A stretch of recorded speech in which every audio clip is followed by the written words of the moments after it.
नमस्कार मित्रों, मैं विकास वर्धन। आज मैं आप लोग के समक्ष एक नई कहानी लेकर उपस्थित हुआ हूँ। मुस्लिम संप्रदाय में एक सूफी फकीर हुआ करते थे, मंसूर अल-हल्लाज। 922 ईस्वी के आसपास उन्हें फांसी दे दी गई थी। 26 मार्च 922 ईस्वी। सिर्फ इस कारण से फांसी क्यों दे दी गई थी? सिर्फ इस कारण से कि उन्होंने कहा अनल हक, यानी मैं ही ब्रह्म।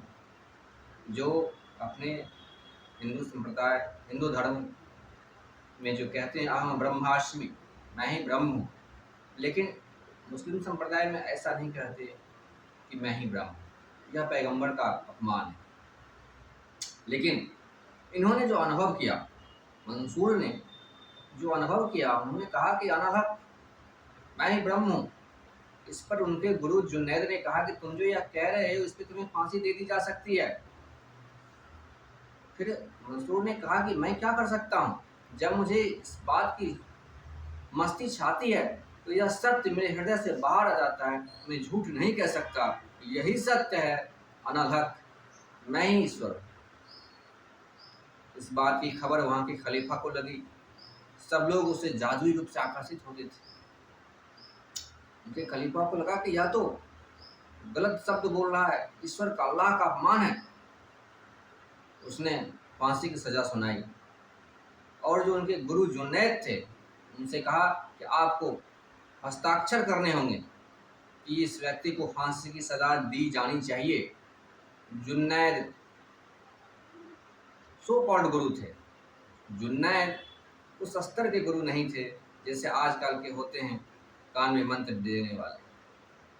उन्हें सत्य का बोध उस प्रकार से नहीं हो रखा था जिस प्रकार से कि मंसूर को हो रखा था। जुनैद ने वहाँ हस्ताक्षर किया कि बाहर रूप से देखने से, बाह्य रूप से देखने से ऐसा लगता है कि मंसूर गलत कह रहे हैं, लेकिन भीतर की क्या स्थिति है इसकी जानकारी तो अल्लाह ही जाने। इसके बाबत मैं कुछ नहीं कह सकता। इस तरह से कूटनीतिक स्टेटमेंट देते हुए जुनैद ने हस्ताक्षर कर दिए मंसूर के फांसी के ऊपर। उसके बाद वहाँ के खलीफा ने उन्हें फांसी की सज़ा सुनाई। जब उन्हें फांसी दिया जा रहा था तब अंतिम वक्तव्य जो मंसूर का था वो बहुत ही महत्वपूर्ण है। बड़े कीमती शब्द उन्होंने कहे। जब फांसी का फंदा उनके पास लाया गया फांसी देने के लिए, तो मंसूर ने कहा, हे परमात्मा, मैं आपको भली भांति जानता हूँ, मैं आपको भली भांति जानता हूँ, आप मुझे धोखा ना दे पाएंगे। इस फांसी के फंदे के रूप में आज आप मेरे समक्ष आए, आप मुझे धोखा ना दे पाएंगे। यह फांसी का फंदा नहीं है, यह आप ही हैं, यह आपका ही रूप है। मंसूर का यह स्टेटमेंट बड़ा ही क्रांतिकारी है। वह यह कहता है कि जीवन में सुख हो या दुख हो, वह सब परमात्मा ही है। ऐसा नहीं कि परमात्मा के द्वारा दिया गया है। यह बात वैसे ही है जिस प्रकार से आपके पिता आपके चेहरे पर एक भूत का मास्क लगाकर आ जाएं और आप उनसे डर जाएं। आपके पिता आप अपने चेहरे पर एक जोकर का मास्क लगाकर आ जाए और आप हंसने लग जाएं। आपके पिता भिन्न भिन्न टाइप के मास्क लगाकर आपके सामने आ जाए और आप भिन्न भिन्न भावों में हिलते डुलते रहें और आप भूल जाएं कि ये आपके पिता हैं। वास्तव में ये आपके पिता हैं। अगर आपको आपके पिता के वास्तविक पहचान है कि ये हमारे पिता हैं, तो चाहे चेहरे पे कोई सा भी मास्क लगाकर आएंगे, आप कहेंगे पिताजी आपने धोखा ना दे पाएंगे, ये आप ही हैं, चाहे वो किसी भी रूप में आ जाए।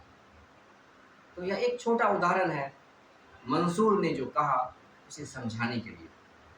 आशा करता हूँ मित्रों आपको मंसूर की यह बड़ी गहरी बात समझ में आई होगी और यह जीवन के समस्त सुख दुख के पीछे के राज को खोलता है, परमात्मा के अस्तित्व को आपके सामने प्रस्तुत करता है कि परमात्मा कैसा होता है। वह सुख और दुख जो कुछ भी आपके जीवन का है में अनुभव होता है, वह सब परमात्मा ही है, कुछ अन्य नहीं है। आशा करता हूँ मित्रों आपको कहानी पसंद आई होगी, आपके जीवन के दुखों को दूर करने में यह कहानी सहायक होगी। अगर आपकी कोई प्रतिक्रिया हो तो आप अवश्य कमेंट बॉक्स में डालें। मैं आगे इससे संबंधित वीडियो पुनः लाता रहूँगा। कहानी पसंद आई हो तो चैनल को सब्सक्राइब करें, वीडियो को लाइक करें और अपने मित्रों के साथ शेयर करें। बहुत बहुत धन्यवाद।